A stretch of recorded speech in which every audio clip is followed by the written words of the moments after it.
Our short for BCM390 is on euthanasia and its representation in the media. These are just some of the ambiguities and questions surrounding the topic of euthanasia.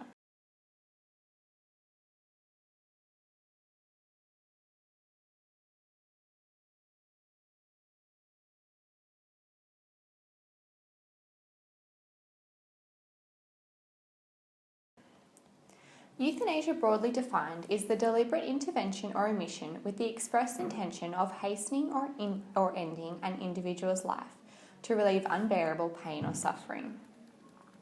However, the definition can be further broken down into two categories: physician-assisted suicide, which is where the doctor provides the patient with the means to end their own lives, and secondly, euthanasia, which is where the doctor actually administers the life-ending medicine. For the purpose of our presentation, we will refer to both under the heading of euthanasia. The issue of euthanasia is framed by the media as an ethical, legal, moral, and political issue, with various stakeholders having different positions on whether it is an act of compassion or a violent death. Both of these positions are represented in our media item, which reflects the pros and cons of euthanasia through the simplistic phrase killing or caring. In this short, we will discuss how euthanasia is represented in the media and how this representation is reflected in our chosen media item. We'll also refer to two scholarly articles which discuss the framing of euthanasia and will explain how their arguments relate to our media item. Finally, we will finish by contrasting our media item with other images which are commonly used to represent the euthanasia debate in the media. We chose this particular media item as we felt it represented the most neutral position possible in such a controversial debate. While the image itself appears quite nurturing and sympathetic to the pro-euthanasia stance, this is juxtaposed with the question killing or caring, showing that the issue is still undecided and up for debate. Thus, the contrasting of violence and non-violence in killing or caring reflects the different positions and ethical arguments that surround this debate. One side of the debate is adopted by those who profess individual rights for autonomy above moral dilemmas. They argue that individuals have a right to control how they live their lives and that this should extend to making decisions about their death. Other arguments in favour of euthanasia are that doctors have a responsibility to relieve the pain and suffering for their patients, and that legalising euthanasia shows sympathy for patients who find life intolerable and recognise the importance of having quality of life as opposed to quantity. These arguments are in contrast to those opposing euthanasia, who argue that individual autonomy should be restricted to protect the value and sanctity of life, especially where it threatens to impact other people. That legalising euthanasia would result in a slippery slope, whereby there would be an increase of involuntary euthanasia under the guise of voluntary euthanasia. That a patient's ability to trust their doctors would be undermined, and that to legalise any form of assisted death would weaken the law's prohibition of intentional killing. To further explore how these pro and anti-euthanasia arguments are represented in the media, we will now look at the work of two scholars. In his article, Craig analyses 3 newspaper articles from the New York Times, Los Angeles Times, and the Christian Science Monitor. Through his analysis, he is able to show the common representations of euthanasia in the media and consider how the issue is framed as a complexing ethical debate. According to Craig, the debate surrounding euthanasia is constantly framed as an ethical one, with the positions for and against in competition. This is evident in the article he analysed from the Christian Science Monitor, which asks the question, how should respect for the sanctity of human life be weighed against a choice involving death with dignity? The issue raised here is the balancing of respect for life against respect for autonomy and an individual's liberty to decide the how and when of their death. Essentially, these are the main positions from which the arguments surrounding euthanasia are debated. The issue of autonomy and individual choice is not depicted in or referenced by our media item. Instead, the focus is on the ethical and moral implications of euthanasia. This is perhaps a limitation of our media item, as it is neglecting to represent the full spectrum of the debate. Craig goes on to show how questions are used to frame this debate in the Los Angeles Times article, which asks, is it worse to commit murder or to assist in a suicide? This frames euthanasia as an act of killing, which Craig suggests confronts the reader with questions of moral distinction. The Los Angeles Times continues by raising the ethical concern of whether patients really choose the option and states that perhaps in the realm of ethics there is only a shade of distinction between the act of murder and assisted suicide. Thus, the Los Angeles Times article, just like our media item, draws parallels between euthanasia and murder and raises the issue of whether euthanasia should be labelled as an act of violence. Both this text and our own seem to adopt the position that euthanasia is killing with compassion.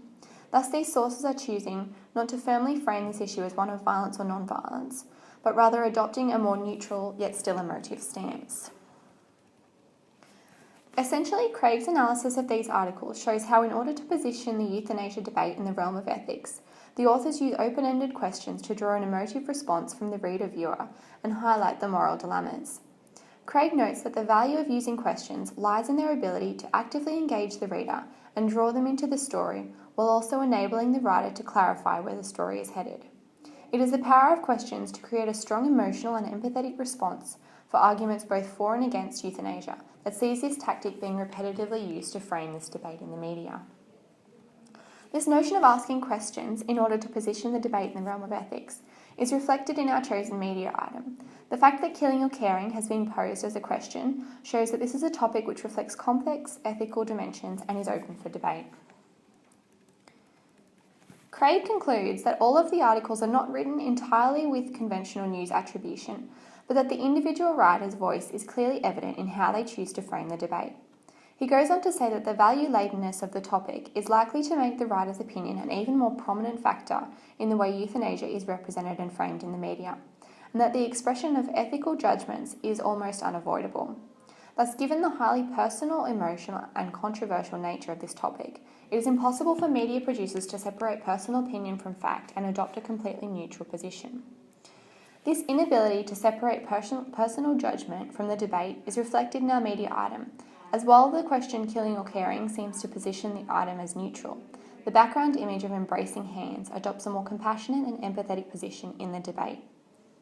Thus, the creator is imposing their moral judgment on the issue of the image. In our second article, Van Brussel and Carpentier explore the concept of the good death.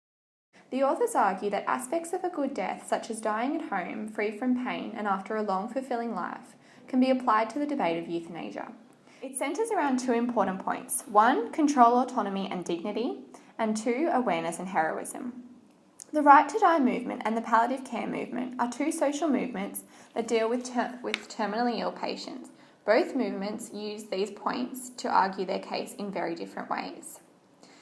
Van Brussel and Carpentier discuss the concept of the good death in Western societies and analyse the newspaper coverage of the euthanasia debate in Belgium. Unlike Craig's finding that the media coverage shows this issue as a series of ethical questions, Van Brussel and Carpentier explained that the concept of the good death has been favoured in the Belgian newspapers they analysed.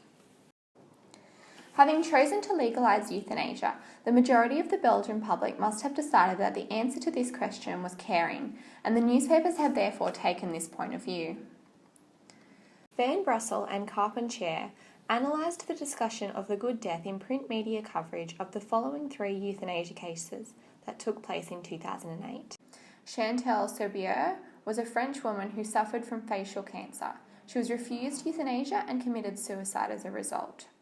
The controversial death of Belgian writer-artist Hugo Claus, who suffered from Alzheimer's. Markel Engelbrog, a local Belgian politician who suffered from cancer. Markel requested and was granted euthanasia. All 3 cases centre around euthanasia, and a total of 109 articles were taken from 3 different mainstream newspapers: a Catholic quality newspaper, a liberal newspaper, and a progressive newspaper. In these articles, death was represented as a familiar and not to be feared. As well as this, the authors found that a hidden death was represented negatively. Concerning Serbier's suicide, an article stated, "Again, someone in this country was obliged to hide and die in solitude." Although our media image is neutral, it shows 2 people holding hands and therefore suggests that the dying person is not alone. Whether the image agrees with the killing or caring aspect, it still shows a death where individuals do not feel the need to hide. A good death is one surrounded by people you love, and this cannot be achieved by suicide. All 3 cases showed in a positive light the decision of these individuals to control their own death and choose to end their lives. One of the articles suggested that not being sane threatens the possibility of dying with dignity. This agrees with the caring side of the argument through the suggestion that dying at the hands of euthanasia might be easier than living with dementia. Van Brussel and Carpentier have highlighted a potential problem with the representation of those who choose euthanasia as being heroes. They suggest that it makes those who choose palliative care-based death look like they lack courage and are choosing an undignified death. In this coverage, the right to die voicing of the dignified death is only challenged briefly by palliative care arguments. Only through letters to the editor is it contradicted that dementia is undignified. As this is such a debated issue, we researched other common representations of euthanasia in the media in order to contrast their stance against our image. From our research, we discovered that the anti-euthanasia images often depict needles. These images are very clinical and rely on the use of medical paraphernalia to suggest condescending undertones in the debate against euthanasia. This particular image also reflects the slippery slope argument and the fear that legalising euthanasia would result in the scene becoming normalised. Ultimately, these images show that the idea of a death through euthanasia is one of very cold, suggesting that the act will be one of violence and will leave everyone worse off. Whereas the images that are in favour of euthanasia often portray the question of dignity and/or choice, or depict the reality of living with terminal illness. This is seen through the images of people in hospital beds. These images are trying to show the reasons why euthanasia should be legalised and accepted in society, to end suffering and to allow individuals a dignified exit from a dignified life. In conclusion, our media item has somewhat of a neutral stance. By asking the question killing or caring, it allows the audience to consider the matter without trying to sway the argument. Essentially, our image has adopted Craig's theory of portraying euthanasia as an ethical and moral conundrum. However, elements of a good death are reflected by the holding of hands, which suggests that the individual is not alone in their decision to end their suffering.